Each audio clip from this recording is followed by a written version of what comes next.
Welcome to ஆஹா cooking with me Azhagammai. இன்னைக்கு நம்ம பார்க்க போகிற ரெசிபி என்னன்னா மோர் குழம்பு.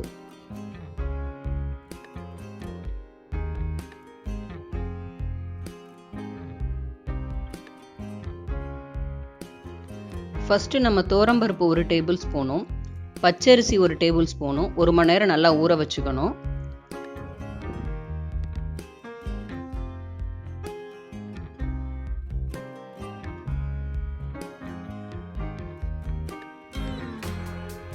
இப்போ மிக்ஸி ஜாரில் 3 பச்சை மிளகா, 1 துண்டு இஞ்சி, 1 டேபிள் ஸ்பூன் தேங்காய், ஊற வச்சுருந்த துவரம்பருப்பும் பச்சரிசியும் அதோடு சேர்த்து நல்லா நைஸாக அரைச்சி எடுத்துக்கணும்.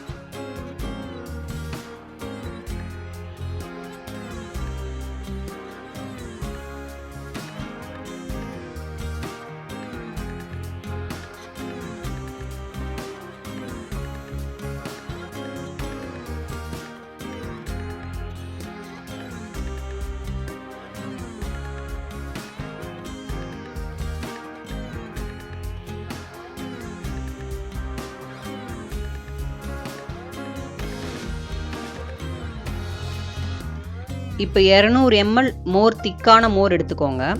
அதில் இந்த அரைச்சி வச்ச விழுதை சேர்த்து நல்லா கலந்துக்கோங்க.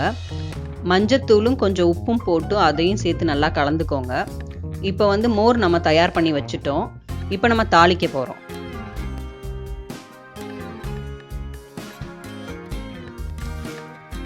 இப்போ ஒரு கடாயில் எண்ணெய் ஊற்றிட்டு கடுகு போட்டுக்கோங்க, மிளகு போட்டுக்கோங்க. அது பொரிஞ்சு வந்த பிறகு கருவேப்பிலையும் சின்ன வெங்காயம் நீட்டாக நறுக்கி வச்சுக்கோங்க. ஒரு கைப்பிடி சின்ன வெங்காயம் போடலாம், நல்லாயிருக்கும். அதையும் போட்டு நல்லா வதக்கிக்கோங்க. நல்லா வதங்கி வெந்த பிறகு இந்த நம்ம கரைச்சி வச்சிருந்த மோர் அதோடு சேர்த்துக்கோங்க. இந்த மோரை சேர்க்கும் போது அடுப்பை ஸ்லோ ஃப்ளேம்லேயே வச்சுக்கோங்க. இப்போ ஹை ஃப்ளேமில் இருந்துச்சுன்னா மோர் ஊற்றும் போதே தெரிஞ்ச மாதிரி வந்துடும். அதனால் லோ ஃப்ளேமில் வச்சுட்டு அந்த மோரை ஊற்றுங்க. இப்போ மோரை ஊற்றின பிறகு கொஞ்சம் நேரம் கழித்து நொரை கட்டி வரும், லைட்டாக பபுள்ஸ் வர மாதிரி இருக்கும். அந்த சமயத்தில் ஆஃப் பண்ணிடுங்க. ரொம்ப கொதிக்க விட்டிங்கன்னா அப்பவும் தெரிஞ்சு போயிடும். அதனால் லைட்டாக நொரை கட்டி வரும்போது ஆஃப் பண்ணிடுங்க. இந்த சுவையான மோர் குழம்பு சூடான இட்லிக்கு சூப்பராக இருக்கும். அதே மாதிரி சாதமும் சூடாக வச்சுட்டு இந்த மோர் குழம்பு ஊற்றி சாப்பிட்டிங்கன்னா டேஸ்ட்டாக இருக்கும். சுட்ட அப்பளத்தோடு சேர்த்து சாப்பிட்டா ரொம்ப நல்லாயிருக்கும்.